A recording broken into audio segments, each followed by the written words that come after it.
हकीकत ये है कि आरएसएस का किसान संगठन भी इन बिलों को आलोचना करने के लिए मजबूर हुआ है।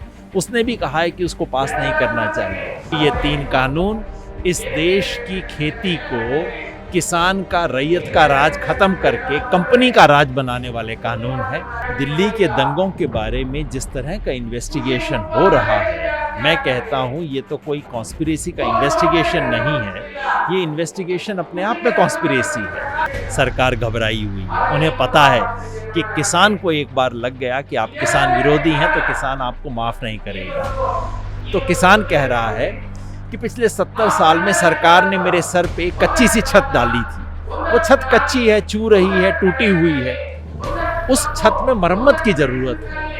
और मोदी सरकार कहती है छत तो बड़ी खराब है, चू रही है, हम छत हटा देते हैं तुम्हारे सर के ऊपर, तुम्हें आज़ादी दे देते हैं। एनटीसीए में भी सरकार को हकीकत तो पता लग गई थी, लेकिन उसके बाद सरकार ने सारे मामले को कम्युनलाइज किया। एनटीसीए प्रोटेस्ट को दंगाई करार देने की कोशिश की।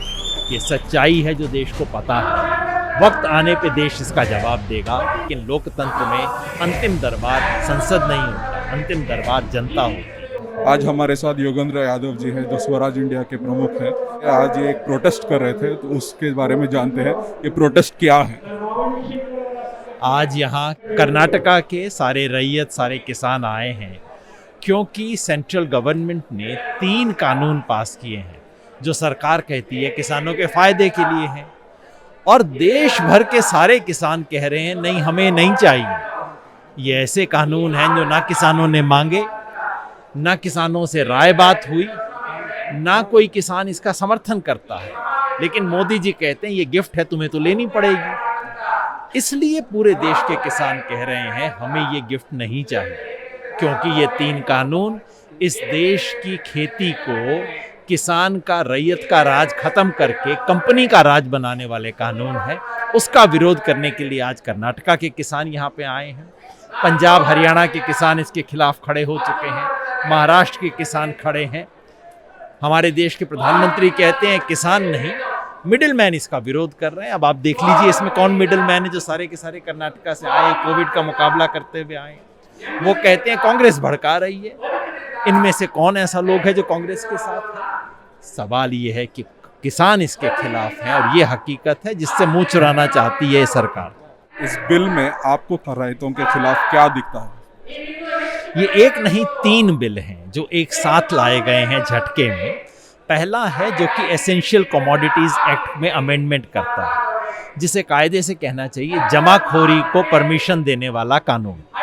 इसके तहत कंपनियां चाहें जितना फूड ग्रेन स्टॉक कर सकेंगी, उसकी लिमिट ख़त्म कर दी गई है, जिसका नतीजा ये होगा कि बड़ी बड़ी कंपनियां स्टॉक करके मार्केट में प्राइसेस के साथ खेलेंगी। जब किसान फसल लेके आएगा तब मार्केट के दाम गिरा देंगी, जब किसान की फसल ख़त्म हो जाएगी तो दाम उठा देंगी। दूसरा है contract farming act. Contract farming act के तहत कंपनियां किसान से कॉन्ट्रैक्ट करेंगी, वो वकीलों के साथ करेंगी। ये अनइवन कॉन्ट्रैक्ट होगा जिसमें किसान जो दबेगा, तो मैं इसे कहता हूँ बंधुआ किसान एक्ट हो जाएगा ये तो। तीसरा और सबसे ज़्यादा कंट्रोवर्शियल है एपीएमसी को बाईपास करने वाला एक्ट। इसका नतीजा ये होगा कि एपीएमसी के बाहर जो सरकारी मंडी होती है अनाज की, उसके बाहर प्राइवेट मंडी बनेगी। जब प्राइवेट मंडी बनेगी, सरकारी मंडी में टैक्स लगेगा, प्राइवेट मंडी में टैक्स नहीं लगेगा। सरकारी मंडी में रजिस्ट्रेशन और रेगुलेशन होगा, प्राइवेट मंडी में रजिस्ट्रेशन रेगुलेशन नहीं होगा। तो जाहिर है सरकारी मंडी साल 2 साल में बैठ जाएगी, ख़त्म हो जाएगी, और जब वो ख़त्म हो जाएगी तो किसान को दाम कहाँ से मिलेगा, किसान को एमएसपी कहाँ से मिलेगी, किसान का प्रोक्योरमेंट कहाँ से होगा। तो किसान कह रहा है कि पिछले 70 साल में सरकार ने मेरे सर पे कच्ची सी छत डाली थी, वो छत कच्ची है, चू रही है, टूटी हुई है, उस छत में मरम्मत की ज़रूरत है। और मोदी सरकार कहती है छत तो बड़ी खराब है, चू रही है, हम छत हटा देते हैं तुम्हारे सर के ऊपर, तुम्हें आज़ादी दे देते हैं। किसान कहता है मुझे ये आज़ादी नहीं चाहिए। ये बिल जो है राज्यसभा में भी पास हो गई, ये लोकसभा में भी पास हो गई, तो अब विरोध करके इसका क्या फायदा दिखता है? ये लोकतंत्र है। राज्यसभा में जिस तरह से इन लोगों ने पास किया, शर्म का विषय होना चाहिए जिस तरह से सरकार के पास मेजॉरिटी नहीं थी और वोट की काउंटिंग नहीं होने दी इस सरकार ने, इस तरह का फ्रॉड करके पास किया है। लेकिन लोकतंत्र में अंतिम दरबार संसद नहीं होता, अंतिम दरबार जनता होती है। जनता इसका विरोध करेगी। 25 तारीख को पूरे देश में एक भारत बंद का आह्वान किया गया है। ऑल इंडिया किसान संघर्ष समन्वय समिति की तरफ से पूरे देश में बंद होगा और इस संघर्ष को चलाया जाएगा जब तक सरकार इन कानूनों को वापस लेने पे मजबूर नहीं होती, जब तक सरकार ये नहीं मानती कि एमएसपी को कानूनी हक बनाया जाए। सर, ये प्रोटेस्टों आपने सीए और एनआरसी के दौरान भी देखे थे, ऐसे बहुत सारे प्रोटेस्ट हुए, बहुत सारी चीज़ें हुई, लेकिन थोड़े दिनों बाद सारे प्रोटेस्टर्स को टारगेट किया, एक एक, जैसे उमर खालिद है और बहुत सारे लोग हैं, तो उनको आवाज़ दबा दी गई और सरकार को कोई फ़र्क ही नहीं पड़ा प्रोटेस्टों का। ना ही बिल को वापस लिए, ना ही लॉ को वापस लिए। तो इसके बारे में आप बताइए। सरकार को फर्क तो पड़ता है, नहीं तो प्रधानमंत्री ने 3 दिन में तीसरी बार क्लैरिफिकेशन क्यों दिया है? सरकार घबराई हुई है। उन्हें पता है कि किसान को एक बार लग गया कि आप किसान विरोधी हैं तो किसान आपको माफ़ नहीं करेगा। एनटीसीए में भी सरकार को हकीकत तो पता लग गई थी, लेकिन उसके बाद सरकार ने सारे मामले को कम्युनलाइज किया। एनटीसीए प्रोटेस्ट को दंगाई करार देने की कोशिश की। ये सच्चाई है जो देश को पता है। वक्त आने पे देश इसका जवाब देगा। फर्क पड़ता है, लेकिन हाँ, सरकार अभी हिल नहीं रही है क्योंकि सरकार को मीडिया का सपोर्ट है और सरकार के सामने इस वक्त एक पॉलिटिकल ऑपोजिशन नहीं है। इसकी एब्सेंस में इसका असर एकदम तत्काल दिखाई नहीं देता। बहुत सारे लोग जो यूएपीए के अंडर अरेस्ट हुए हैं, जैसे उमर खालिद है और पिंजरा तोड़ के एक्टिविस्ट हैं, तो इसके खिलाफ भी आप लोग आवाज़ उठा रहे थे, तो इसका नतीजा आप क्या देखते हैं? मतलब अभी भी वो लोग यूएपीए के अंडर अरेस्टेड हैं। दिल्ली के दंगों के बारे में जिस तरह का इन्वेस्टिगेशन हो रहा है, मैं कहता हूँ ये तो कोई कॉन्स्पिरेसी का इन्वेस्टिगेशन नहीं है, ये इन्वेस्टिगेशन अपने आप में कॉन्स्पिरेसी है। दिल्ली पुलिस ने 6 महीना मशक्क़त करके, मेहनत करके क्या कंक्लूजन निकाला है कि हमारे साहब ने जो मार्च में कहा था सही कहा था। ये इन्वेस्टिगेशन शुरू होने से पहले देश के होम मिनिस्टर अमित शाह ने इसके रिजल्ट पहले से बता दिए थे कि डीप सीटेड कॉन्स्पिरेसी है। कॉन्स्पिरेसी उन लोगों ने की जो एनटीसीए प्रोटेस्टर थे। अब आप देखिए, जो सड़क पे खुल्लम खुल्ला गुंडागर्दी कर रहे हैं, गोली मारो के नारे लगवा रहे हैं, जो टीवी पे आके धमकी दे रहे हैं, उनकी अरेस्ट नहीं हो रही, उन पे केस नहीं हो रहा, उनसे पुलिस ने क्वेश्चन भी नहीं किया है। और जो लोग गांधी का नाम लेते हैं, जो लोग कॉन्स्टिट्यूशन की प्रीएम्बल पढ़ते हैं, उन लोगों को अरेस्ट किया जा रहा है, उनके खिलाफ केस बनाए जा रहे हैं। ये हिंदुस्तान में न्याय के साथ मजाक है और उस मजाक के बारे में हम लोग खुल के आ रहे हैं क्योंकि लोग देख रहे हैं, जनता देख रही है कि क्या हो रहा है। बिल के बारे में वापस आते हैं, फार्म बिल के बारे में। तो अभी आपका अगला कदम क्या है? यहाँ से कर्नाटक में यहाँ प्रोटेस्ट है, नेक्स्ट आप क्या करने वाले? आपकी पार्टी से क्या क्या योगदान होगा?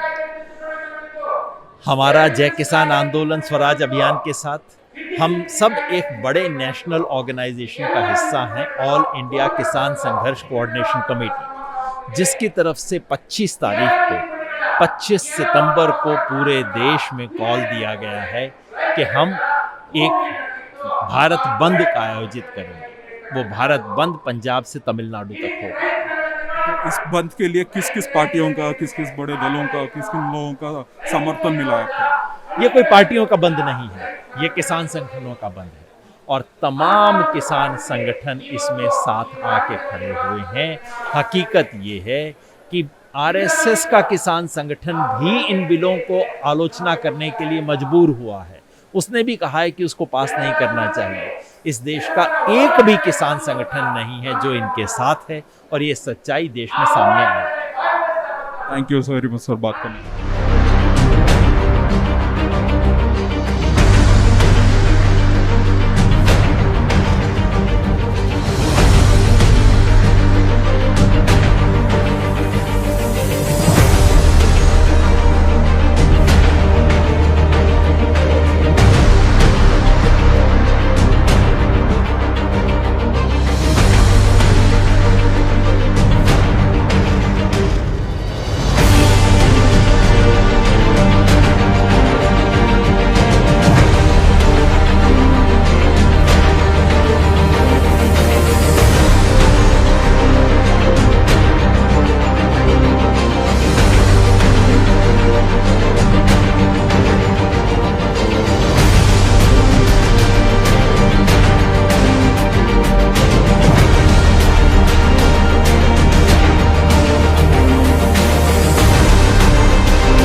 हमारे चैनल को सब्सक्राइब करें, बेल आइकॉन प्रेस करें।